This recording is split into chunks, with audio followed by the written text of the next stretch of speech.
Irmãos, Deus nos chama para confiar nele. Deus nos chama para confiar nele. Lançar nossa confiança em Deus. E ele muitas vezes induz o povo a isso. A gente percebe em várias passagens das Escrituras como Deus induz muitas vezes o povo a depender dele. Você lembra quando Jesus falou: nem só de pão viverá o homem, mas de toda a palavra que procede da boca de Deus?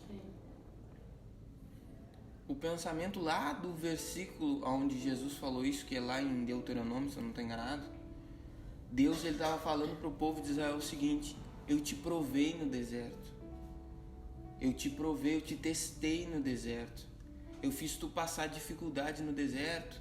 Para quê? Para te mostrar que nem só de pão viverá o homem, mas de toda a palavra que procede da boca de Deus. Quando Jesus deu essa resposta para o diabo, não era um versículo isolado, como as pessoas às vezes usam. Querem pegar um versículo e forçar ele a falar o que elas querem, na verdade, ouvir. Ou o que elas queriam que fosse, vamos dizer assim. Aquela mesma passagem foi muito usada: glorificai, pois, a Deus no vosso corpo e no vosso espírito, quais pertencem a Deus. Aí as pessoas querem forçar essa passagem e dizer que eu glorifico a Deus na minha cura, na cura do meu corpo. Mas o pensamento do versículo está falando na questão da prostituição. Está falando na questão do adultério e prostituição. Então tu vê, o pensamento que a Bíblia está apontando não tem a ver com o que a pessoa está querendo defender. Entendeu? E quando Jesus deu a resposta para o diabo, foi uma resposta exata. O diabo veio com a tentação, Jesus deu a resposta exata para ele. A resposta que cabia, que encaixava exatamente contra a tentação que o diabo estava oferecendo para ele. Manda para as pedras se transformar em pão. O que Deus disse? Dependa de mim. Nem só de pão viverá o homem, mas de toda a palavra que procede da boca de Deus. Aí o diabo foi de novo, e tu vê, o diabo, irmãos, usa da Bíblia. Pegou a Bíblia e disse: então tá escrito. Então assim, te atira daqui abaixo, porque tá escrito: ao Senhor teu Deus, que Ele dará ordem aos seus anjos para que tu não tropeces com teu pé em pedra. Aí Jesus mais uma vez responde, encaixando exatamente contra a tentação que Satanás vinha contra ele. Também está escrito: não tentará o Senhor teu Deus. O que tu está me dizendo não é o provar a palavra, o que tu está me dizendo é o provar o meu Deus. E isso seria tentar o meu Deus, como se ele não fosse verdadeiro. Então, está escrito: não tentará o Senhor teu Deus. Aí Satanás dá uma outra volta, leva ele até o pináculo, mostra todos os reinos e diz: eu te dou tudo isso se tu prostrado me adorar. Só o Senhor teu Deus adorará. Você vê que Jesus, ele não tinha apenas um versículo. Ele tinha o que encaixava exatamente contra o que Satanás estava propondo. Ele não tinha simplesmente um versículo isolado, assim, forçado para que aquela resposta fosse benéfica para Jesus. Não. Ele tinha exatamente o conselho de Deus. Isso Deus disse. Isso Deus está falando. Isso Deus fala sobre essa situação. Ah, mas é isso que Deus diz. Sobre essa situação é isso. Essa é a situação, essa é a resposta de Deus. Tem pessoa que foge, irmãos, e essa geração que a gente vive foge exatamente disso. Do que, pastor? De uma verdade final, de uma verdade imutável, de uma revelação final que não muda. As pessoas mudam tanto de evangelho quando mudam de roupa. Eu não estou falando de igrejas, eu estou falando de evangelho. Como assim, pastor? Agora é moda da igreja preta. Isso aí, em 10 anos atrás, quase não se tinha, não é verdade? Mas agora é moda. É outro evangelho. É mais uma coisa. Não, isso aí vai chamar os jovens, ou isso aí é outra coisa. Isso aí, como alguns dizem, né? Que é para melhorar as fotos.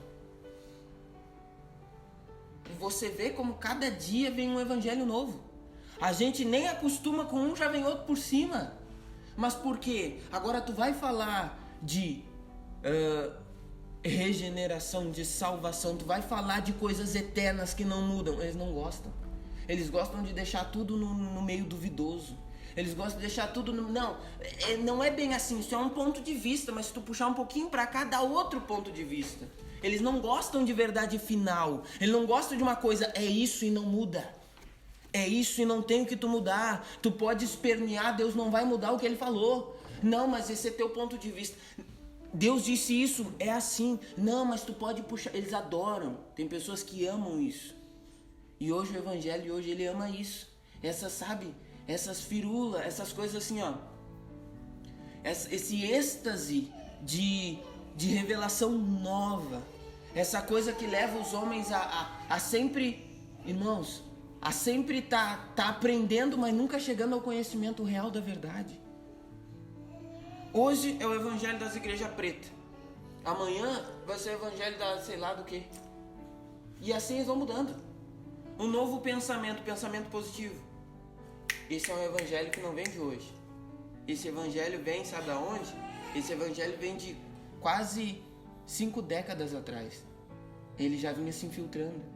O evangelho do livre-arbítrio está no meio da igreja. O evangelho do determinar, o evangelho do eu determino, o evangelho de bater o pé.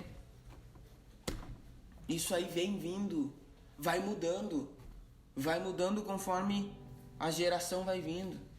E daí as pessoas dizem, não, pastor, vocês precisam se ajustar ao meio que vocês estão vivendo. Por quê? Porque as pessoas não gostam de uma verdade final, de uma verdade que não muda. Olha só, lê comigo Jeremias. Irmãos, confiar em Deus é você estar do lado de Deus e ser cooperador de Deus. O evangelho que todas as vezes muda é um evangelho que não tem substância. O evangelho que hoje é uma coisa, te diz uma coisa, amanhã vai te dizer outra coisa totalmente diferente. Modas, isso não é o evangelho de Cristo. O evangelho de Cristo foi aquele que deu vida a toda a geração passada. O evangelho de Cristo foi aquele que deu vida a toda a igreja até os dias de hoje. E se há alguma vida espiritual em qualquer pessoa de qualquer igreja, tenha certeza que vem por causa do evangelho e não por causa da moda. Não vem por causa do pensamento, da eloquência do homem, do carisma, ou seja lá do que for, do estudo do homem. Vem por causa da palavra de Deus. Do evangelho imutável. Do evangelho da glória do Deus bendito. Só isso. Se há uma conversão, se há qualquer coisa que aconteça, realmente uma obra real de Deus, é de Deus, por causa da palavra de Deus. Amém? Agora olha comigo aqui, olha só o que a palavra diz aqui para nós. Jeremias capítulo 23, a partir do verso 26, a Bíblia diz assim, ó. Aqui no capítulo 23 Deus está fazendo uma acusação, mas vamos continuar. Ele está falando sobre os profetas e um monte de coisa. Mas versículo 26 para nós, olha só. Até quando sucederá isso no coração dos profetas que profetizam mentira e que são só profetas do engano do seu coração? Os quais cuidam que farão, olha só, os quais cuidam que farão que o meu povo se esqueça de quê? Do meu nome. Pelos sonhos que cada um conta ao seu companheiro, assim como seus pais se esqueceram do meu nome por causa de Baal. O profeta que teve um sonho, que conte o sonho. E aquele em quem está a minha palavra, que fale a minha palavra com verdade. Que tenha palha com o trigo, diz o Senhor. Olha para mim. Deus aqui está fazendo uma acusação. Ó, eu sou contra os profetas. Os profetas profetizam mentira e fazem com que o meu povo se afaste de mim. Irmãos, a palavra de Deus, a instrução bíblica, real, ela jamais vai te levar para longe de Deus. Por quê? Porque o verdadeiro conhecimento de Deus conduz à piedade, conduz à devoção a Deus, conduz e me aproxima de Deus, não me afasta dele. Não me afasta e não me leva para longe dele. Não me faz adotar um monte de ídolos. Não me faz idolatrar o pastor. Não me faz idolatrar a igreja. Não me faz ser um cavalo cego que anda somente pela mão de um outro, Pelo contrário, me faz ser uma pessoa, um servo de Cristo, uma pessoa que tem uma identidade com Deus. Uma pessoa que conhece a Deus, que vai ter visão para não ser apenas guiado pelo pastor, mas vai conseguir compreender o coração do pastor. Porque, irmãos, como eu digo diversas vezes para vocês, se o Espírito Santo está falando, se o Espírito Santo fala, ele vai falar a mesma coisa. Ele não vai falar uma coisa para uma igreja e outra coisa para outra igreja.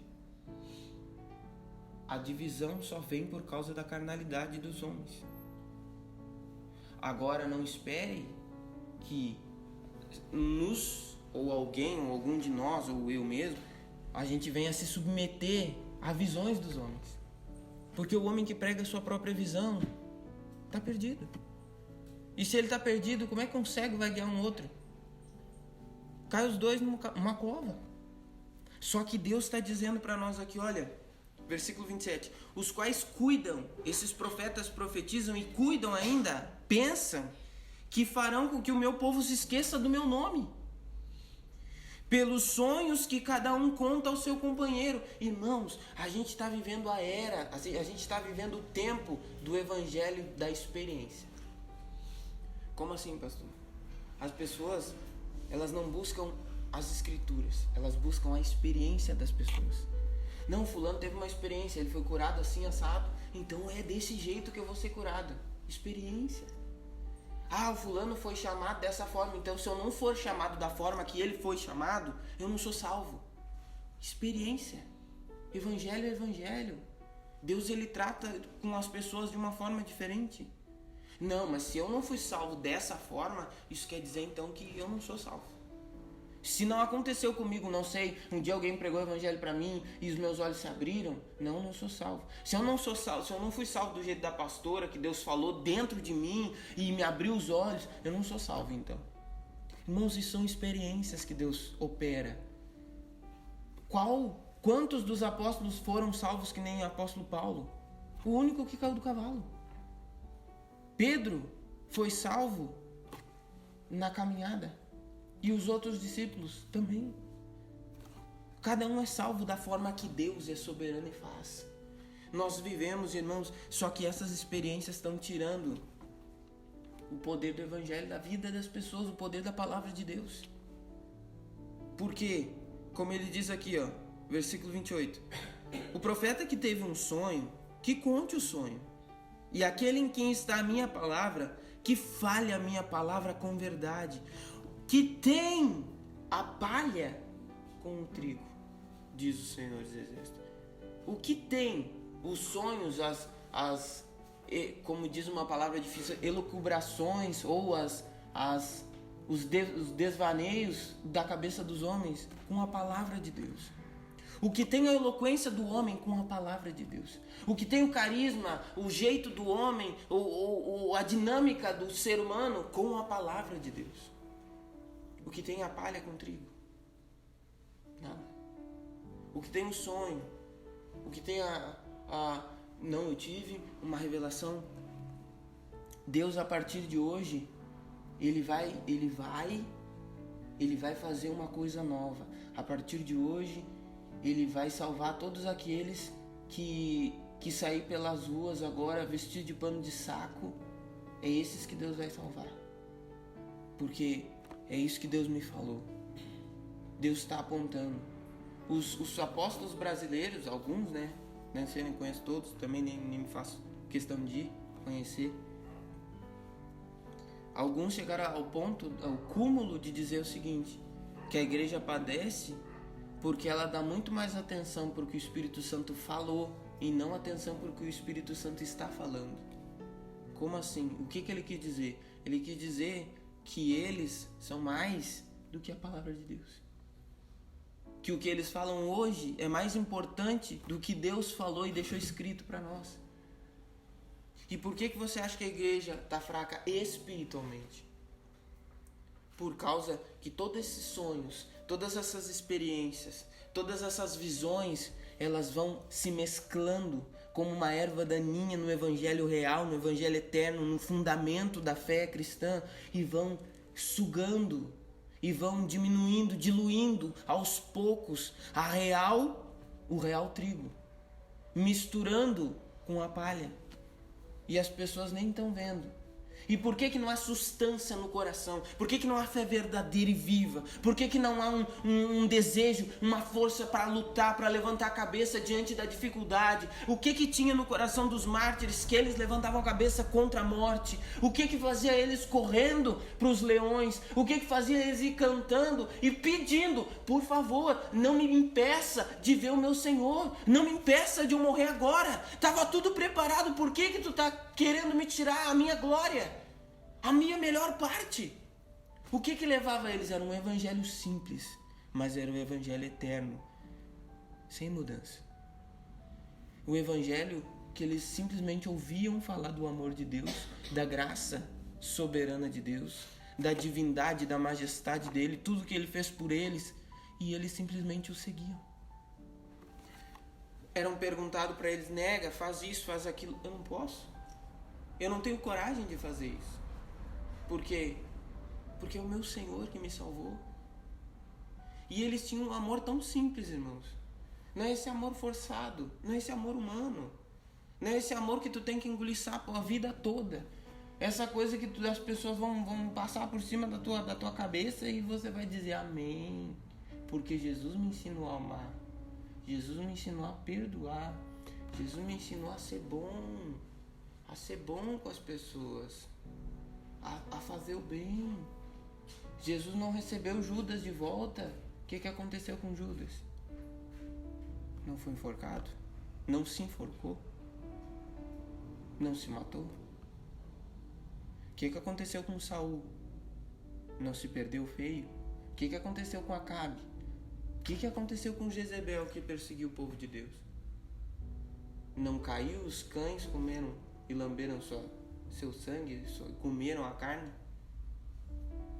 Cadê? O que aconteceu com Ananias e Safira no Novo Testamento? Que simplesmente por ter mentido diante do Espírito Santo, porque Pedro falou: tu não mentiu para mim, tu mentiu para o Espírito de Deus. Eles caíram mortos. Deus ele perdoa. Deus ele é bom. Não tem um Deus melhor que ele. Mas é só uma parte, é só uma face de Deus. Amém?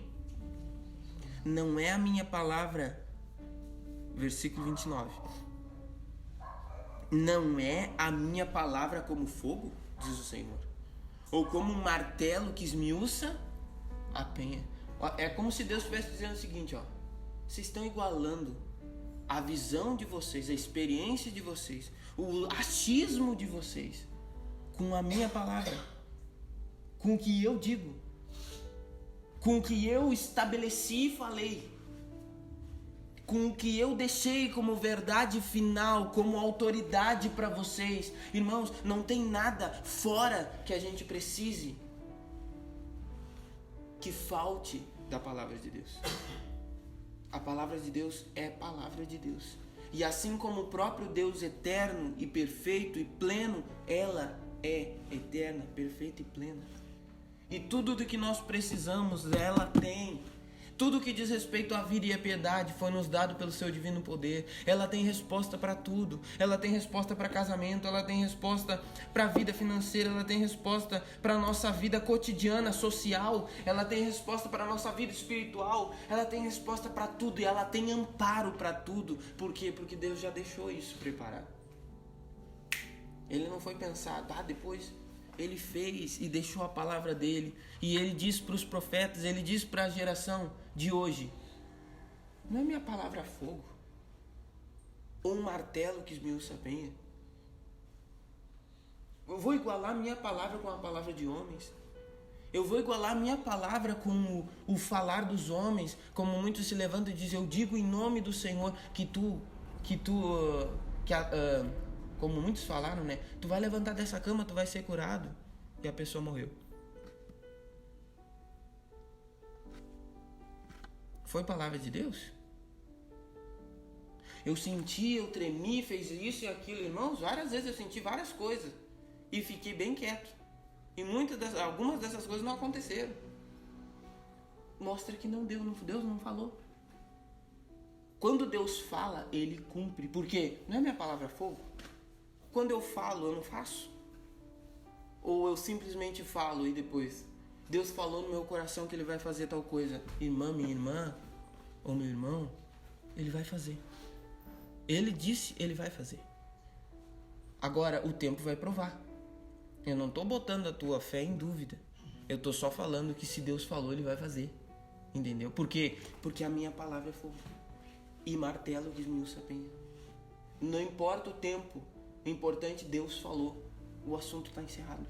Deus disse, ponto. Ele não é como o homem. Eles pegam, você vê, olha o que isso faz com a palavra de Deus.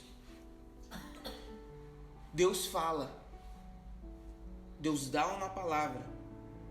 Mas fulano, se tu não acreditar, Deus não vai fazer. Se tu não fizer, se tu não te esforçar. Claro que a gente tem que buscar. Claro que a gente tem que correr atrás. Claro que a gente tem que fazer alguma coisa. Mas se Deus falou, Ele vai fazer. Se Deus deu uma ordem, Ele vai cumprir. Qual palavra do Velho Testamento o próprio Josué diz? Nenhuma das palavras de Deus que Ele falou sobre Israel caiu por terra. E eu pergunto para você, aquele povo acreditou? Eu pergunto para você, aquele povo sempre foi forte diante de Deus? Quantas vezes eles não duvidaram? Quantas vezes eles não fizeram cacaca? Quantas vezes eles não guardaram anátema com eles quando não era para guardar? Quantas vezes eles pecaram contra Deus? Mesmo pela mão de Josué, pela mão de Moisés? E Deus não cumpriu o que Ele disse? Porque Ele falou. Porque a palavra dEle é fogo. A palavra dEle não é a palha. Não dá para igualar a palavra de Deus com o pensamento do homem, com a vontade do homem, com os ditames, a cabeça do homem. Por isso, irmãos, é palavra de Deus. Medite, alimente a tua vida das Escrituras, alimente o teu coração, alimente a tua fé do que Deus falou. Tá todo mundo dizendo agora que Deus está vindo com irmãos. Fora, que eu nem abri, né? Fora as unções que Deus começa a vir. Aí o camarada diz, isso não sei se... Olha, eu tô desatualizado, porque eu nem procuro isso. Porque se eu começar a cavar, eu começo a ver um monte de coisa que me causa mais peso no coração do que outra coisa. Porque não é nem engraçado. É bem como diz, é desgraçado. Tu vê pessoas rindo nos cultos, rindo. Aí não há pregação, não há consolação, não há exortação, não há edificação. Pessoas riem. Teve uma vez, num caso, de um pastor que estava precisando de uma unção na igreja. E ele foi buscar essa unção. E ele foi e participou de um culto onde o pregador só ria. Não falava nada, só ria. Ria, daí toda a igreja começava a ser tomada de riso. Tá. Ele disse, é isso que uma igreja precisa. Aí ele chegou, se levantou para pregar e começou a rir. E passou quase meia hora, 1 hora rindo. E depois do final do culto ele disse, é isso que agora é um novo movimento. É a unção do cavalo, do cachorro. Daí umas pessoas vão similando ali. Tem outro que sabe, irmãos, isso aconteceu nos Estados Unidos. Não sei se ainda não acontece em algumas partes. A unção da prosperidade. Se um homem de Deus, ele é próspero, você vai lá e coloca dinheiro no bolso dele e você vai prosperar também. Aí um monte de gente correndo para colocar dinheiro no bolso do pastor para prosperar também. Porque assim é aquele movimento e Deus está operando, Deus está movendo. Irmão, sabe que uma coisa que me deixou chocado? Hoje a igreja precisa de movimento. Tu precisa manter o movimento para as pessoas se manterem... Como é que é a questão? Não é motivadas em si, mas é motivadas também. Precisa sempre ter um movimento. As igrejas vivem com movimento. Você quer ver? Vigílias. Não estou dizendo que vigília não é de Deus. Nós temos que fazer uma vigília. Nós vamos fazer a vigília. Só que, evento disso, evento daquilo. Tem igreja que vive de evento. é evento dos casais, é evento do solteiro, é evento dos jovens, é evento dos idosos, é evento do... é evento é evento do gaúcho, é evento do mineiro, sabe? Sempre um movimento. Teve uma igreja que fez do São João, festa de São João na igreja. A igreja angélica. Pois é. Todo mundo vestido mas aí, lá e adorando. Eu disse, o que é isso? Eu fiquei São João. O que é isso? Tipo assim, ó. Pega o Natal, ou pega uma festa do mundo e converte ela para uma festa cristã. Foi isso que aconteceu. Irmãos, isso aqui, como se estivesse competindo com o mundo. Mas por que isso? Como se Deus e a palavra de Deus não fosse suficiente para manter e para edificar as pessoas. Não, tu precisa fazer alguma coisa. As pessoas precisam de movimento, elas precisam se movimentar. Se elas não se movimentar, elas não vão permanecer. Se o Espírito Santo não tocar, meu filho, se o Espírito Santo não consolar, se o Espírito Santo não regenerar, elas não vão permanecer da mesma forma. E pelo contrário, é pior que permaneça. Porque se permanecer sem ser salvo, vão para o inferno dentro da igreja. É mais um engano, uma injeção para a pessoa ir para o inferno mais rápido do que uma coisa boa. Não, mas eles estão dentro da igreja, eles estão aqui, eles estão com a gente. Vamos fazer um futebol. Vamos fazer um futebol para pegar os jovens. Vamos jogar um futebol. Vamos fazer uma coisa. Eu não estou dizendo que são coisas erradas, mas eu estou dizendo que às vezes as pessoas vivem disso. Se não há uma salvação, irmãos, a palavra de Deus está sendo trocada por outras subterfúgios, outras coisas. Por isso que a igreja não tem força na fé, irmãos. Nós estamos vivendo um tempo que as pessoas não têm mais fé. Não tem a fé viva. Não tem uma fé robusta, forte. Uma fé que abraça, uma fé que levanta a cabeça, irmãos. É só depressão. É depressão, é tristeza, é isso, é aquilo. Nunca se ouviu tanto indício de pastor se matando. Por quê, irmãos? Tudo bem, alguns defendem, não, a depressão é uma doença. Outros dizem, não, a depressão é o demônio. Cada um diz uma coisa. Mas só uma coisa que eu respondo. Isso não existia há 5 anos atrás. Só isso. Só isso. E por que não existia? A depressão não existia? Alguma coisa está mal, irmãos. Está entrando debaixo do nosso nariz. E a gente está deixando as pessoas, sabe? Não troque a palavra, não troque a palavra por experiência. O fulano teve uma experiência, o Beltrano teve uma experiência, glória a Deus. Alguns tinham experiência que receberam sonhos nas mãos e onde eles colocavam as mãos as pessoas eram curadas. Que Deus faça. É experiência, é algo que Deus fez. Só que, claramente, bíblico, não tem. Você entendeu? Não tem ali o apóstolo Paulo. Deus fazia coisas pelas mãos de Paulo. Mas ele não tinha uma unção nas mãos especial que curava os enfermos. Ele pregava a palavra e orava e ordenava. E Deus operava. Simples palavra. Para que buscar mais coisas se a gente tem uma infinitude de temas aqui diante dos nossos olhos? Para que buscar uma outra coisa fora? Aí Deus responde, versículo 29. Não é a minha palavra como fogo, diz o Senhor, ou como um martelo que esmiuça a penha? O fogo e o martelo, né? O fogo e o martelo são duas coisas. O fogo é uma coisa que consome, é uma coisa que consome o material. E a marreta, o martelo, é para quebrar a pedra. Está falando da força e do poder que há na palavra dele, diferente comparando com a palavra dos homens, com a palavra dos profetas, com os sonhos que eles tinham. Eu sonhei que foi assim. Ih, irmãos, eu tenho tido cada sonho aí, misericórdia. Se eu fosse contar todo o sonho, eu acho que eu precisaria de uma semana só para contar todos os sonhos que eu tive. Eu tenho sonhado um monte, mas sonhado mesmo. Mas irmão, sonho é sonho, tem sonho que é sonho. Diga glória a Deus. Agora eu quero mostrar para você Números capítulo 11. Você vai lá, Números 11. A gente não pode substituir a palavra por nada. Nada substitui a palavra de Deus. Nada. Números 11. Irmãos, quando você vai, isso é algo, olha, isso é algo do próprio Deus. Quando você vai, Números 11, quando você vai meditar sozinho,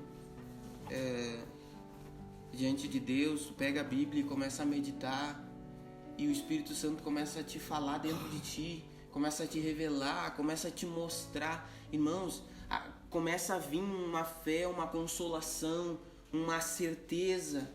Deus, irmãos, Deus consola pela simples leitura das Escrituras. Hoje eu estava lendo ali uma passagem em Mateus, começo de Mateus, e daí eu comecei a perceber algumas coisas que eu nunca tinha parado para analisar. Uma coisa que Jesus respondeu para João Batista. João Batista chegou e disse: não, eu não vou te batizar, como é que eu vou te batizar? Eu que careço de ser batizado por ti. Aí Jesus disse: deixa por enquanto, convém que a gente cumpra toda a justiça. E ali eu comecei a pensar: Deus, toda a justiça, toda a justiça, toda a justiça, toda a ordem que Deus deu, toda a condição que Deus deu para a salvação do homem, tudo que era necessário, tudo que era ordem, que era uma condição para o homem ser salvo, Jesus cumpriu. Toda a lei, tanto a lei do Pentateuco, toda a lei da Bíblia e até mesmo, vamos dizer, a lei derradeira que era do batismo, ele cumpriu. E ele disse para que se cumpra toda a justiça. Por isso a justiça de Cristo não é uma justiça parcial, não faltou nada nela. Não faltou uma ordem que Deus deu. Não, isso aqui Jesus não cumpriu. Isso aqui Jesus não fez. Toda a justiça ele fez. Toda. Até mesmo se submeter à sua criatura, que era João Batista, a se submeter a um homem a ser batizado. Pai, irmãos, é maravilhoso. As Escrituras é maravilhoso demais. Mas eu quero meditar com você aqui, capítulo 11, versículo 18. Dirás ao povo: santificai-vos para amanhã, e comereis carne, porque por quanto choraste aos ouvidos do Senhor, dizendo: quem nos dará carne a comer? Pois bem nos ia no Egito. Pelo que o Senhor vos dará carne e comereis. Não comereis 1 dia, nem 2 dias, nem 5 dias, nem 10 dias, nem 20 dias, mas 1 mês inteiro, até vos sair pelos... Olha a expressão que Deus usou. Até que vos enfastieis dela, porquanto rejeitaste o Senhor, que está no meio de vós, e choraste diante dele, dizendo: por que saímos do Egito? E disse Moisés: 600.000 homens de pé é este povo, no meio do qual estou. E tu tens dito: dar-lhe-ei carne e comerão 1 mês inteiro? Degolar-se-ão para eles ovelhas e vacas que lhes bastem? Ou ajuntar-se-ão para eles todos os peixes do mar que lhes bastem? Olha a resposta. Porém, o Senhor disse a Moisés: seria, pois, encurtada a mão do Senhor? Agora verás se a minha palavra te acontecerá ou não. Olha para mim. Eu vou usar uma expressão aqui bem, não sei se é feia, mas como se Deus dissesse para Moisés: eu não estou perguntando para ti, Moisés. Por acaso eu não poderia fazer o que eu estou falando? Por acaso eu não teria capacidade de cumprir o que eu estou dizendo? Ô Moisés, espera. Amanhã tu vai ver se a minha palavra vai se cumprir ou não. Como ele pediu para Moisés acreditar. Ele pediu para Moisés: ô Moisés, confia, Moisés, porque se tu não confiar eu não vou conseguir fazer. Eu estou limitado a ti, Moisés. Eu estou limitado à tua fé. Se tu não confiar em mim eu não vou conseguir fazer. Ele não disse isso. Ele só disse: tu vai ver se a minha palavra vai se cumprir ou não. Ponto. Ele não perguntou se Moisés acreditava no que ele disse ou não. Ele falou. Ele se antecipou e disse, santifica o povo. Amanhã eles vão comer carne, mas eles vão comer por 1 mês, até que saia pelo nariz deles. Para que eles entendam, aprendam a não chorar e não murmurar nos meus ouvidos. E não me rejeitar como se virar as costas e querer voltar para o Egito. Eu vou mostrar para eles. E eles vão comer carne. Até ficar fastidiado da carne. Porque eles tinham até menosprezado o maná que Deus tinha dado. A gente tá tão cansado desse pão vil. Tão cansado de comer esse pão. Esse pão que milagrosamente toda manhã Deus dava. Toda manhã Deus dava. Tô cansado. Sabe, eu tô cansado da mesma. Eu tô cansado da mesma coisa. Eu tô cansado da minha vida. Eu tô cansado. Deus disse, versículo 23. Porém, o Senhor disse a Moisés: seria, pois, encurtada a mão do Senhor? Ou eu não seria capaz de cumprir o que eu falei? Agora verás se a minha palavra te acontecerá ou não. Irmãos, o Brasil se considera um país cristão. E onde é que está o cristianismo do Brasil? Onde é que está o cristianismo do Brasil? A palavra de Deus é essa aqui. A palavra de Deus é aquela infalível que não muda. A palavra de Deus não é o pensamento do homem a respeito da palavra de Deus. A palavra de Deus é palavra de Deus. E ela é fogo. E ela é martelo. E ela não muda. Ela é uma verdade, uma revelação final. Ela é um decreto e ponto. E ele disse para Moisés aqui nesse contexto, nesse momento: Moisés, eu vou te mostrar, Moisés. Deu. Ô Moisés, o que eles falam hoje é isso. Ô Moisés, irmãos, nós necessitamos de fé, sim. E precisamos confiar, sim. Só que o evangelho, eu vou pegar o evangelho geral hoje, ele diz que se você não se mover, se você limita Deus, como se a criatura fosse mais forte que o seu Criador, como se a criatura prendesse, amarrasse a mão do seu Criador para fazer alguma coisa. Deus não pode, como um grande homem, um grande escritor de muitos livros, o Myles Munroe falou um dia que Deus não pode intervir no mundo se o homem não permitir. E era um homem que escrevia vários livros sobre liderança. Como é que aconteceu a morte dele? O avião que ele estava caiu. Não se sabe por quê, também não quero saber. Mas a questão é, como que Deus está limitado ao homem? Como que Deus está amarrado no homem? E já não é mais Deus. Quem é Deus é o homem, não Deus. Não é verdade? Se Deus está limitado à minha vontade, se eu quiser, Deus pode. Se eu permitir, Deus opera na terra. Agora, se eu não permitir, eu volto a dizer, como eu sempre digo, se ninguém clamar, as pedras clamarão. Se ninguém buscar, ele diz que ele suscita o louvor para ele das crianças que mamam de peito. Ele não precisa. Só que ele usa os homens. Irmãos, o nosso Deus é Deus. E ele deixou uma palavra para nós. Ele deixou uma ordem para nós. Ele deixou diante de nós para que a gente use ela. Para que a gente se estabeleça nela, para que a gente coloque a nossa confiança e estabeleça a nossa esperança nas Escrituras, na esperança das Escrituras, como a Bíblia fala, naquilo que ela diz como uma luz que ilumina em lugares escuros. Quando você não tem nenhuma consolação, quando você perde todos os teus sentimentos, quando você perde os sentimentos de consolo dentro de você, para onde você vai correr? Para o que está escrito. Jesus estava com fome e fraco no deserto. Ele correu para o que estava escrito. Ele colocou de lado o que ele sentia.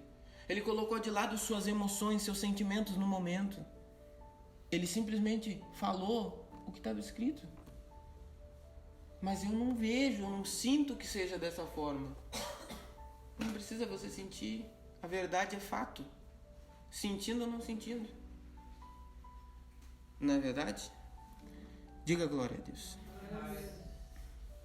Isso aqui, irmãos, essa palavra aqui, versículo 21, leia de novo comigo.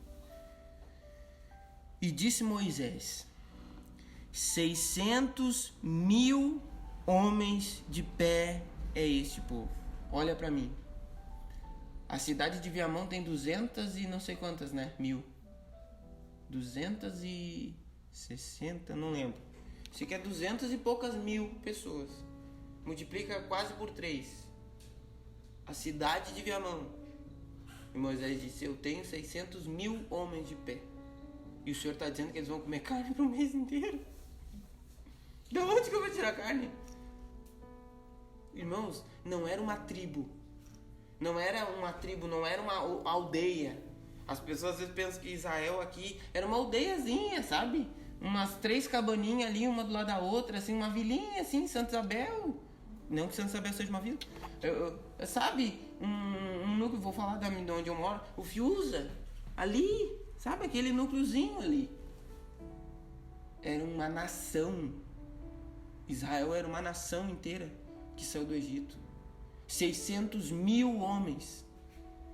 Pensa numa proporção, tenta imaginar essa proporção. 600.000 homens. E Deus disse: eu vou fazer eles comer carne até que saia pelo nariz deles. E eu não estou perguntando para ti, Moisés, tu acredita em mim ou não? Eu estou dizendo que eu vou fazer. Porque eu estou cansado desse povo ficar me provando. Como se eu não fosse Deus. Como se eu não fosse capaz de fazer o que eu digo que faço. Eu não disse para ele que ia botar eles na terra prometida. Por que foi 12 espias e só 2 acreditam no que eu falei? Eu vou botar vocês. Foi os 12. Meu Deus, é exatamente como Deus falou. A terra mana leite e mel, a coisa é boa. Só que só 2 vieram crendo que Deus faria aquilo. E olha a convicção deles. O Caleb, ele disse assim, ó. Tirou-se o amparo deles. No momento que Deus falou que ele iria nos colocar lá, foi tirado o amparo deles. Eles estão perdidos, eles vão ser o nosso pão. A gente vai dizimar eles, porque Deus está com a gente, não com eles. Deus falou para nós: vamos subir animosamente. Deus disse: olha aí, é isso que eu quero do meu povo. Mas eu falo e só 2 concordam. Não é a única vez que a minoria está certa, né? Não é a única vez. Meu Deus, irmãos. Então, Deus, ele está dizendo aqui, ele faz. É palavra dele. Ele fala algo na escritura, é palavra dele. Por isso nós temos que meditar nas escrituras. Por isso nós temos que achar força nas escrituras. Amém? No que ela diz. Diga glória a Deus. Irmãos, é impossível você ter um real conhecimento de Deus. Tem pessoas que conhecem a Deus, né? Dizem que conhecem a Deus. Como é que isso se demonstra? O conhecimento de Deus vai gerar no coração do homem e mulher, adoração, devoção, só pelo fato de conhecer a Deus. Eu tenho Deus no meu coração. O que comprova? É que eu temo e reverencio. É que eu adoro e glorifico. Porque não existe um real conhecimento de Deus sem essas virtudes dentro da pessoa. Porque, irmãos, o conhecimento real de Deus leva à piedade. Tito capítulo... Eu só anotei, mas eu não vou ler agora. Tito capítulo 1... Lá no versículo 2 e 3, no versículo 1, 2 e 3, ele fala do conhecimento que conduz à piedade. O apóstolo Paulo fala para Tito. A fé e conhecimento da verdade que conduz a piedade. O conhecimento real, ele conduz a pessoa à piedade, ele leva a pessoa a adorar a Deus. Amém? Não existe conhecimento de Deus onde não existe religião. Não estou falando religião no sentido, né, que dessas religiões. Eu estou falando, não existe conhecimento de Deus sem haver uma devoção real, sem haver uma adoração, sem haver um temor. Não há. Comprova-se que não há. E você vê que esse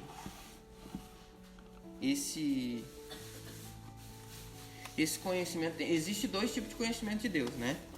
Existe o conhecimento da criatura, que sabe que há um Deus, e existe o conhecimento do cristão salvo, que é um conhecimento de Deus como seu Salvador, que é o Deus que se mostra na sua misericórdia, em Cristo, né? É o Deus da salvação.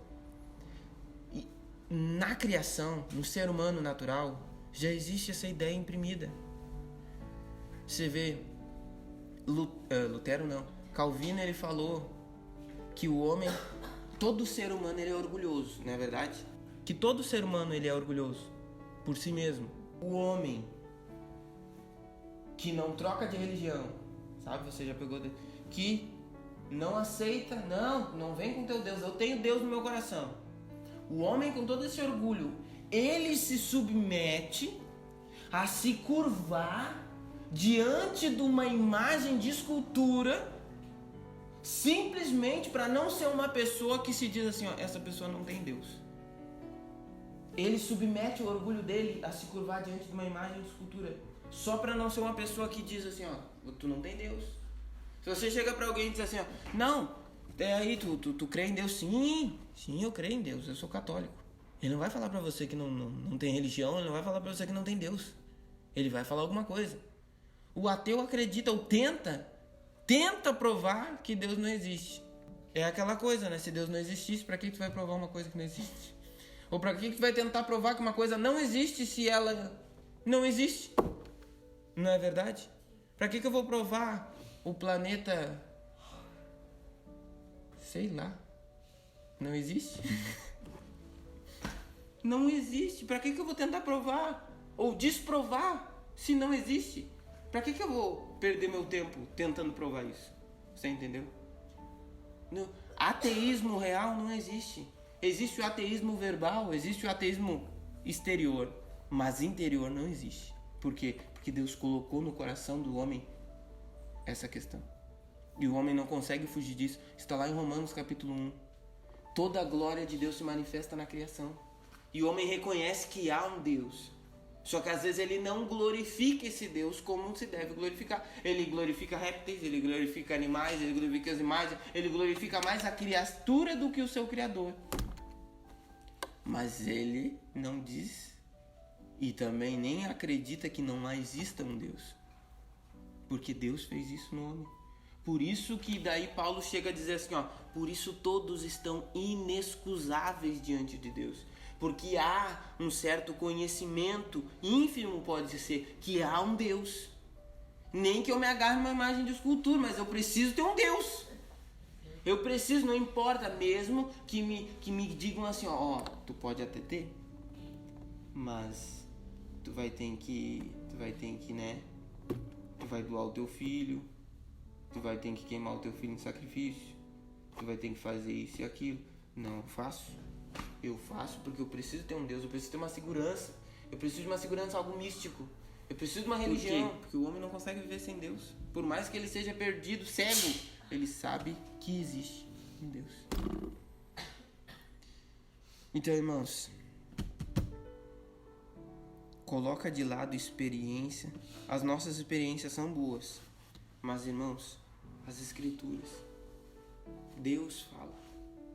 A palavra de Deus é fogo, a palavra de Deus é martelo, a palavra de Deus é poderosa e ela é a resposta para o teu coração e para a tua vida.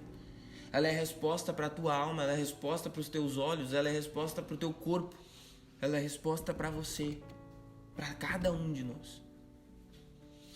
Glória a Deus. Aleluia. Guarda essa palavra no teu coração, em nome de Jesus.